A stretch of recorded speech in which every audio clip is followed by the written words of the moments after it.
From the headquarters of Telesur English in Quito, Ecuador, this is From the South, and I'm Carla Gonzalez.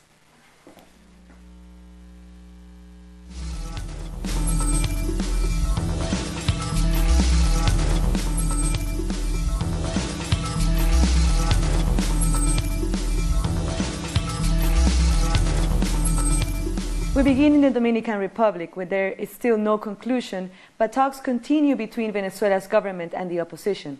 They say they hope to reach an agreement of the third day of the latest round of dialogue. Both delegations agreed to work all night yesterday and resumed their meeting early in the morning. Jorge Rodriguez, head of the government delegation, said both parties have agreed on almost everything on the agenda, but that they still have to resolve two aspects of one of the 6 items. We have agreed on a lot of what we discussed. We have moved forward with great speed, so much so that there are only 2 items on the agenda left to discuss. We have agreed on most of those 6 main items in the agenda. We just have to agree on 2 things regarding one of those items. I'm 98% sure we will reach for an agreement. We haven't spared any effort or time, and we have brought fresh ideas to the table to soon announce Venezuela and the world the good news of an agreement. We will work all night today, as we agreed with the opposition, and we will resume dialogue at 9 in the morning tomorrow to ensure the peace, the life, the hope, the future of Venezuela. Let's go to our correspondent, Madeline Garcia, for more. The second day of meetings concluded in this 5th round of talks in the Dominican Republic. Venezuela's government and the opposition have worked hard during these past 2 days to try to reach an agreement. Jorge Rodriguez, head of the government delegation, said that the dialogue will continue today from 9 in the morning and that 2 issues relating to one of the 6 items on the agenda remain to be discussed, hoping the parties can reach a final agreement.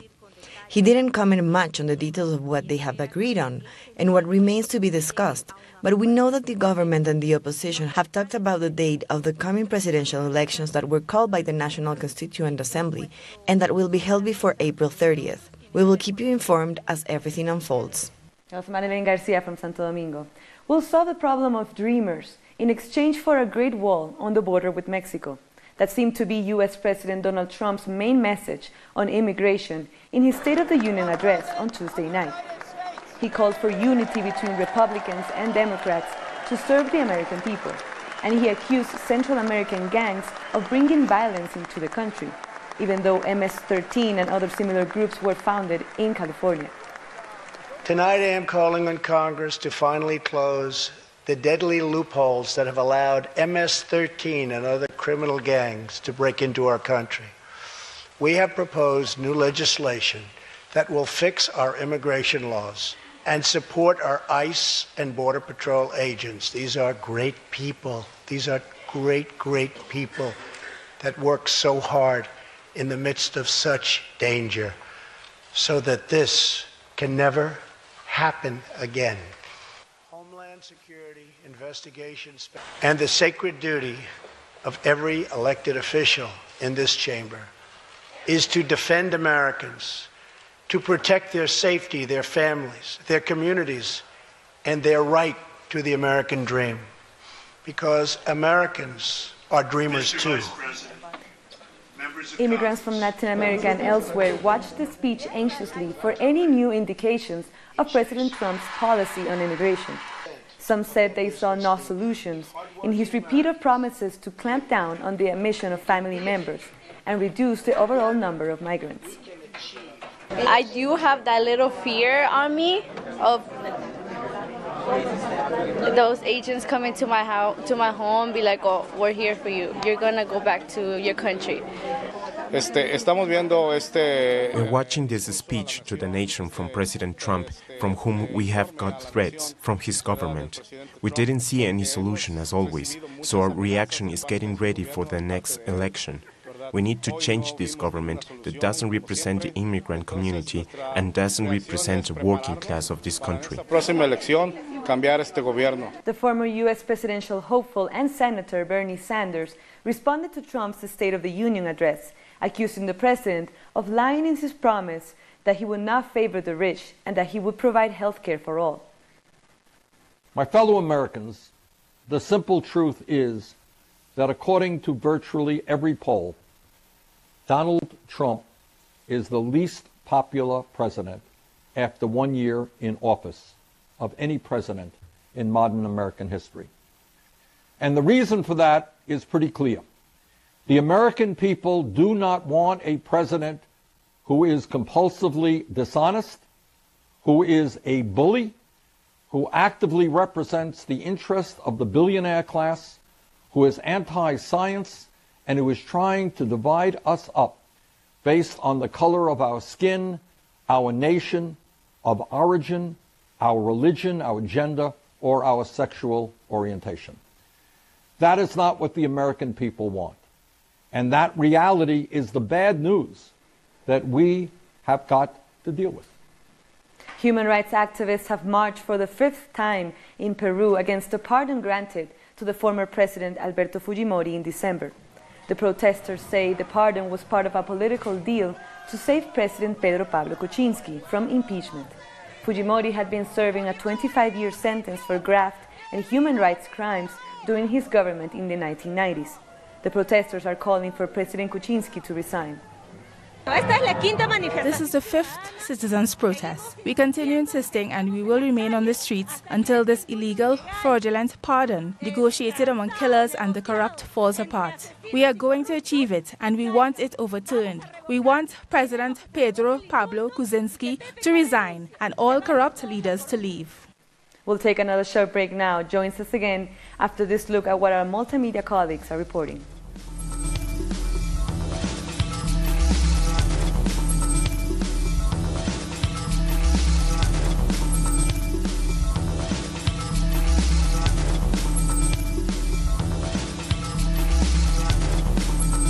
Calling on Congress to finally close the deadly loopholes that have allowed MS-13 and other criminal gangs to break into our country.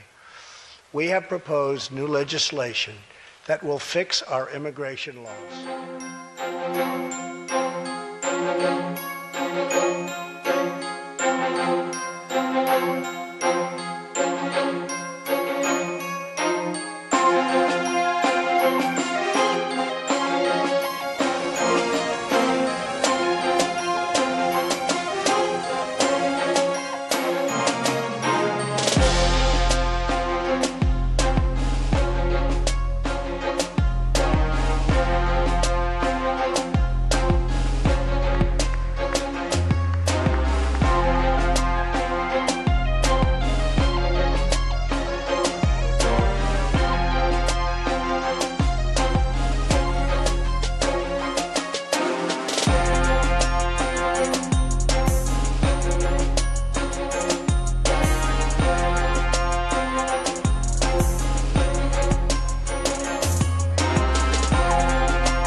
Welcome back. Indigenous communities in Colombia say the Air Force has bombed their reserves in the northwest of the country. The local mayor called an emergency meeting to clarify what would be a violation of the community's rights. Telesur's correspondent Lorena Hoyos tweeted, "Communities in Chocó have denounced the armed force bombing of the Chalpien-Tordo Indigenous Reserve on the San Juan coast, which left an undetermined number of victims." Colombia's largest remaining guerrilla group, the ELN, has said it expects the Colombian government to meet its obligations and to resume talks on a new bilateral ceasefire. This despite Juan Manuel Santos' announcement on Monday that he was suspending negotiations with the ELN. The most serious violation during the first ceasefire was not only that the improving the humanitarian situation of the population never achieved, but the regime intensified the persecution and murder of social leaders and its political opponents. Before the ceasefire, they kill a leader every 3 days, and during the ceasefire and throughout January, the killings increased to every 2 days.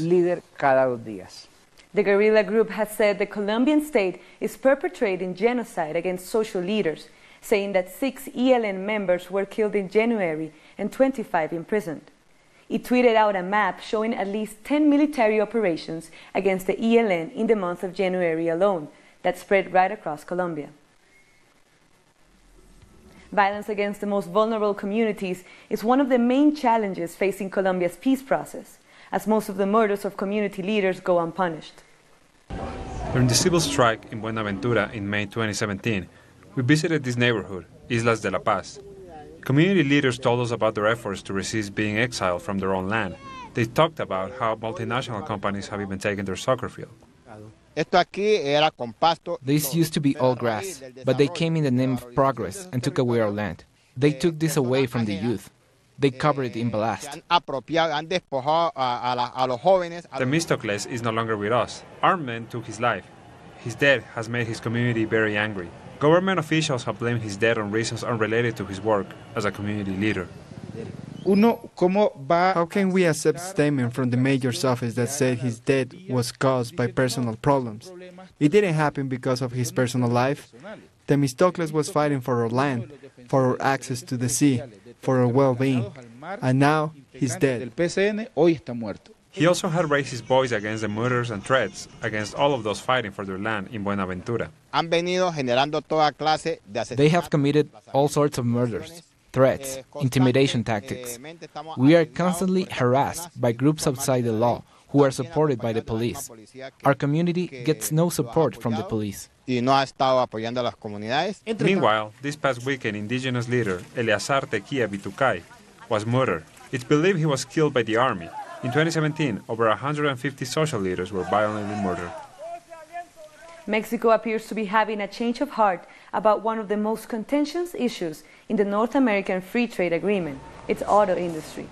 Under NAFTA, about 62% of the cost of making a car must originate from Mexico, Canada, or the US. The US wants to bump that up to 85%, and it wants half of auto parts to be made in the US. Mexico has been pushing back on that, but now the economy minister appears to be more willing to give in. I have spoken with him, and I think we need to be realistic. 22 years later, the US could reintroduce the motto it had 22 years ago. I think it is logical. Now let's be completely honest. Mexico's own industry and its technological development are based on auto parts. However, Mexico stood firm on one issue. It ruled out the presence of U.S. air marshals in Mexico. The U.S. had proposed allowing American federal air marshals to travel with taser stun guns on cross-border flights with U.S. airlines. Mexico's oil giant Pemex is set to auction 29 areas in the Gulf of Mexico to foreign oil firms on Wednesday, the largest block yet on the table. The move is part of a large restructuring effort to bring in foreign investment, but there are fears the company will struggle finding international oil partners due to high fees, low oil prices, and uncertainty ahead of a presidential election in July. Energy officials in Mexico are trying to calm nerves, explaining Mexico is in fact seeing international interest. So we see more participation from Japanese companies. The Chinese have returned. We have seen a state company from India. We have seen the Australians again. This should not surprise us because the greatest importers of hydrocarbons are in Asia. Police have used water cannons to suppress hundreds of protesters in Santiago, Chile, who were demonstrating over recent changes in lithium mining.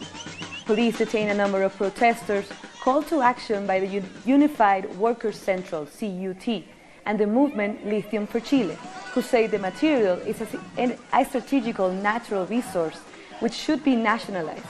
The Corporation for the Promotion of Production has signed an agreement with Chile's largest lithium producer, SQM, to allow them to increase the amount in mines in Salar de Atacama. Pope Francis will be sending a sex abuse investigator to Chile in a sudden turnaround since his trip earlier this month. The Catholic leader has said that the sex abuse claims against Bishop Juan Barros, who he appointed, lacked concrete evidence. Today, in a new statement, the Vatican said the information had emerged, prompting an investigation by Archbishop Charles Esquiluna of Malta, who had also been involved in the sex abuse case of a Mexican priest who was removed in 2005. In Cuba, tourism officials say visitor arrivals have slid recently because of Hurricane Irma and the Trump administration's tighter restrictions on travel. Arrivals fell 10% in December and is down 7 to 8% in January. Arrivals from the United States fell by 30% after the Trump administration issued tighter travel regulations to Cuba in November last year. Travel to Cuba remains legal, but the belief that it isn't may do more damage to Cuba's tourism than the destruction for Hurricane Irma in September. There's a decrease of 7%, but we see this as temporary because month after month and week after week, the destinations are recovering. It is like they are new destinations and not prepared ones. In Guyana, Caribbean ministers of agriculture met on Monday ahead of the 35th Food and Agricultural Organization meeting. The meeting will be held in Jamaica in early March. FAO regional conferences are an official forum where ministers of agriculture meet to discuss challenges and priority matters related to food and agriculture to ensure regional cooperation. Every day, more communities from the Peruvian Amazon are being affected by extractive industries. According to official numbers, 78% of the Nahua population in Santa Rosa de Serjali are exposed to mercury contamination. The government has yet to take any measures to combat this issue. Not long ago, a report by the Health Ministry was leaked. It spoke of a town that was almost entirely contaminated by mercury. There is evidence dating back to 2014. Nevertheless, to this day, nothing has been done to fix this crisis. The source of the contamination hasn't been found, something that could be done by a simple hair analysis. The lack of action allows Plus Petrol, the main suspect, to not take responsibility for such acute and massive contamination, which likely stems from gold mining. If they weren't guilty, children wouldn't present such high levels of mercury contamination, which is present in 78% of the population. The Interethnic Association of the Peruvian Amazon has lodged complaints to the Health and Environment Ministry. They have also alerted 6 UN rapporteurs about the crisis in Nahua and other nearby communities. Mercury is affecting the Amazon in general and indigenous communities specifically, but it's more severely affecting first contact and isolated populations since their survival mainly depends on the well-being of the environment. Beyond mercury spills, indigenous communities are constantly exposed to health crises. Diarrhea, hepatitis B, TB are some of the diseases affecting these communities, and they have never been treated by the Peruvian government. Health is a main issue since it's directly related to people's survival. If we do nothing to help them, to give them medical attention, and if we continue these high-impact activities such as mining, then how are we serving these people? During his last visit to the Amazon, Pope Francis urged Latin American governments to establish public policies that include indigenous communities. For Peru, there isn't even a health system that includes them. A 2,400-year-old burial site containing the remains of 12 ancient settlers has been discovered south of Mexico City. Archaeologists say 10 skeletons belong to adults and 2 to children. Their bodies were intertwined and they had pots and stones placed in their hands, suggesting they may have taken part in a ritual. It is believed the settler occupied the village for over 500 years between 700 and 200 BC. We'll take a short break. Join us after a look at what our multimedia team is reporting.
Welcome back.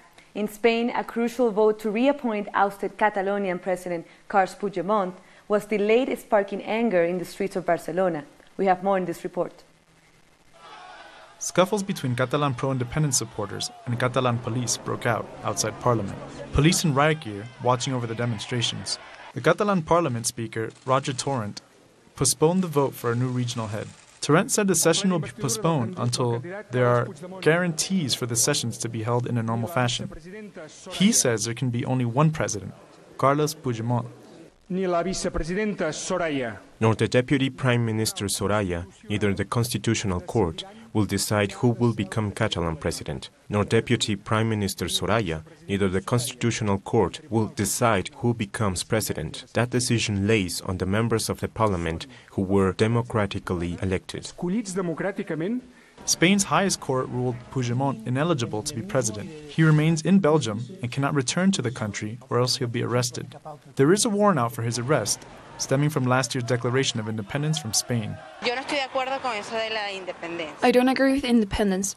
Barcelona is part of the same country, Spain. What I can say is that I don't agree with that. I am from Venezuela. The situation in Venezuela is well known and I would compare the situation. It is not good to divide people. Well, we trust our parliament speaker. Do I like it? No, I don't, but I trust his intelligence, and if he does it, it should be for a good reason. At least they won't pose more obstacles. Analysts believe the decision to stick with Puigdemont signals there will continue to be a push for secession. In fact, Madrid may continue to impose more direct control in an attempt to block the push for independence.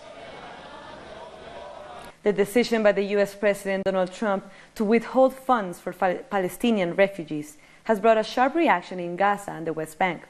Our correspondent Noor Harasin reports. Dozens of thousands of employees of the UN Refugee Agency UNRWA staged a mass rally in the Gaza Strip on Monday to protest a recent U.S. fund cut by more than half. The protesters set out from the UNRWA's headquarters in Gaza City towards the UNESCO office to demand their rights. Here and everywhere, our children have the right to an education. Our patients have the right to medical treatment, and our poor have the right to receive aid to keep them alive and to live in dignity, because dignity is priceless. Monday's march was the first of a series of protest steps announced by UNRWA's employees union to thwart Washington's decision, which pulled back $65 million in aid to the agency. Also, a general strike prevailed on Monday at all the UNRWA headquarters and facilities in Gaza, including schools and medical centers. A statement issued by Palestine's NGOs network last week said that the U.S. punitive measures against UNRWA aim to stop the agency from providing its basic services to nearly 5 million Palestinian refugees and liquidate their issue. Noor Harasin, Telesu TV, Gaza. Now let's have a look at some other stories from around the world. British Prime Minister Theresa May has begun a 3-day visit to China as she tries to strengthen her country's global trade links before its contentious divorce from the European Union in March 2019. May will discuss other issues including climate change and North Korea, while she is also under pressure to address the political situation in former colony Hong Kong. An 8-month-old baby girl is being treated in hospital for severe injuries in India's capital New Delhi after being raped. Police arrested a 28-year-old relative on rape charges.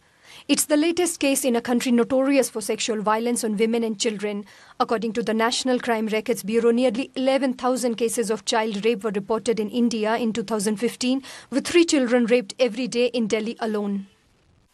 Authorities have confirmed that a missing Kiribati ferry held more than 80 passengers as Australian and US planes searched the Central Pacific Ocean for survivors more than a week after it sunk. Most of the passengers on board were teenagers travelling to begin the school year. The ferry was reported missing on the 28th of January, 2 days after it departed from Nunoti Island to Bito in Kiribati. North Korea is planning to show off dozens of long-range missiles at a parade to mark the anniversary of the founding of the Korean People's Army on 8th of February, just a day before the Winter Olympics is set to begin in South Korea. North Korea announced last week that 8th February will be the new date to mark the anniversary, which was previously held on 25th of April. And with this, we've come to the end of this morning news brief. These and many other stories, you can find them on our website at telesurtv.net/English. You can also join us on social media, Facebook, Twitter, and Instagram. For Telesur English, I'm Carla Gonzalez. Thank you for watching.